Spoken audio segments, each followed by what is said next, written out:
Hey guys, this is Brandon Smith, and today I'm going to give you a few tips on how to successfully bank fish. My first tip, whenever you get to the pond you're going to fish at, make sure you don't get right up on the edge of the bank. If you do that, you're going to spook away fish. Because fish, they can sense you, they can see you, they can hear you.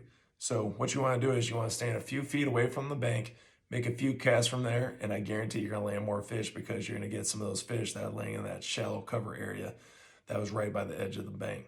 So you're going to be a happy man if you do that. My second tip for you, make sure you're traveling light. Do not bring two rods with you. I've made this mistake before because you're going to be doing a lot of walking, a lot of traveling when you're bank fishing.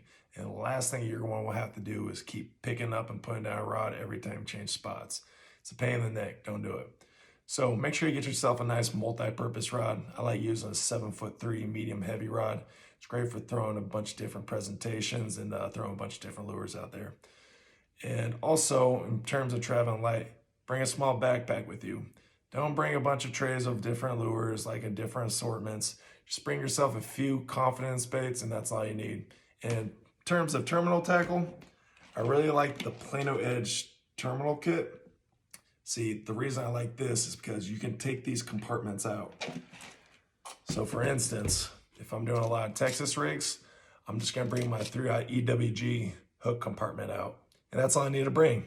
It's light and it's so much easier to carry around than a giant tackle box. So something like that, something to keep in mind. Just make sure you're traveling light.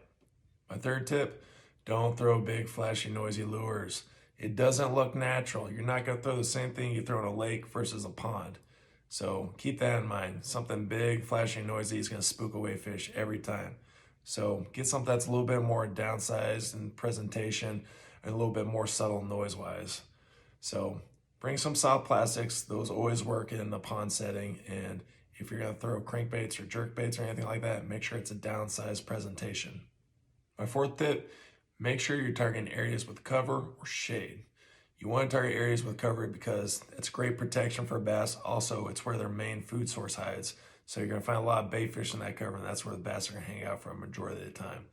And if you don't have that much cover, find areas with shade, because if you're fishing during the middle of the day, the bass are going to try to go to places that are cooler.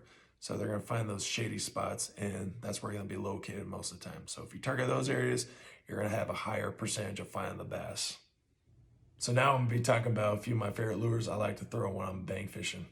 So I like throwing a lot of Texas rig and Tokyo rigs, and I always pair them with some type of bug or a craw. And the way I'll fish these, I'm just gonna hop them along the bottom. So I'm gonna raise the tip of my rod, let it fall. 90% of the time, that's when I get most of my bites.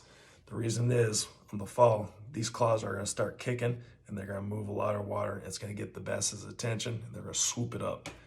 These are confidence baits for me. I get a lot of fish on these. I know I'm gonna get bites on them wherever I go. So I always bring these with me and I'm always gonna catch a lot of fish with them. Next, have the Wacky Rig Senko.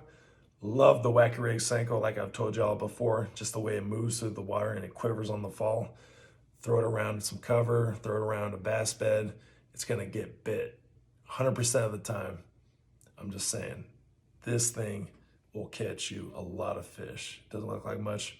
It's a Grandmaster. Yamasenko to be specific. So make sure you have this in your arsenal. Next, we have a chatterbait. This is a Strike King Thunder Cricket paired with a Z-Man Razor Shad. And the way I like to fish is just let it go to the bottom and fish it really slowly, but not too slow because I want the vibration of this blade to start going. It's gonna key in those bass even more.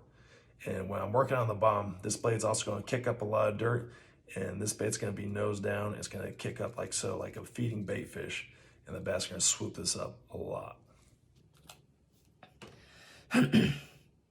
So those are a few tips I have for bank fishing. Let me know if you have any tips of your own, what kind of lures you like to throw when you're bank fishing. And thanks for watching today, guys, and I'll see y'all next time.